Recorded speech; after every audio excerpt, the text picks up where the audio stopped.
मुख्यमंत्र्यांचंच घ्यायचं काय. पण व्हॅलिड असेल तर होत नसेल तर हे गरीब लोक पैसे देऊ शकत नाही. मी एक पाठवून देऊ काय पैसे. आता isakal.com आहे देशातील नंबर 1 ची मराठी न्यूज वेबसाईट. प्रत्येक अपडेटसाठी isakal.com ला नक्की भेट द्या. कलेक्टर मॅडम आहेत कुठं? मग फोन कोणाचा घ्यायचा काय? फक्त मुख्यमंत्र्यांचंच घ्यायचं काय?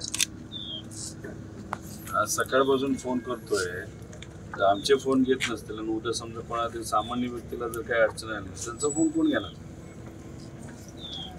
अवघडच गोष्ट आहे बाबा इथे. बरं काय झालंय, आता मी एका गावात आलेलो आहे, दादगी निलंगा. काही दिवसांपूर्वी तुम्हाला माहित असेल तो शिवाजी मेळे दुर्दैवाने त्याने आत्महत्या केली होती. हॅलो, महादेव कोळी हा. आता त्यांचं जे काही सर्टिफिकेट आहे ते मिळावं यासाठी तो प्रयत्न करत होता. पण ऑफिसमधून कुठंच काही क्लिअर कम्युनिकेशन नाही. का रिजेक्ट होत आहे ते सांगण्यात येत नाही. डॉक्युमेंट सगळे दिलेले आहेत. सगळे डॉक्युमेंट असताना सुद्धा तिथं असणारा एक अधिकारी जर रिजेक्ट करत असेल आणि एक रमेश नलमले म्हणून आहे, त्यांच्या स्वतःकडे व्हॅलिड सर्टिफिकेट आहे, वडील आहेत आणि मुलाला मिळत नाही. आपल्याला जर करायचं असेल तर तो अधिकारी आहे. जर व्हॅलिड, आपण काही नॉन व्हॅलिड असेल तर कुठं काय चुकीचं करा असं म्हणणार नाही. पण व्हॅलिड असेल तर होत नसेल तर हे गरीब लोक पैसे देऊ शकत नाही. मी एक पाठवून देऊ काय पैसे. नाही मग आता एक उदाहरण तुम्ही घ्या, रमेश नलमले म्हणून तुम्ही घ्या, हे तुम्हाला उद्या भेटतील.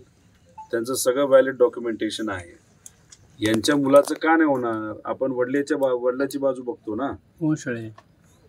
वंशावळ वडिलांची बघत असेल तर त्याच्या मुलाला तर मिळालं पाहिजे ना, त्याचं जर व्हॅलिड असेल तर. थोडस नाही मग कोणाशी, आता तुमच्या कलेक्टरचा फोन घ्यायला म्हणून तुम्हाला आरटीसी म्हणून तुम्हाला फोन केलाय. काय करू मग, ह्यांना कोणाकडे पाठवू?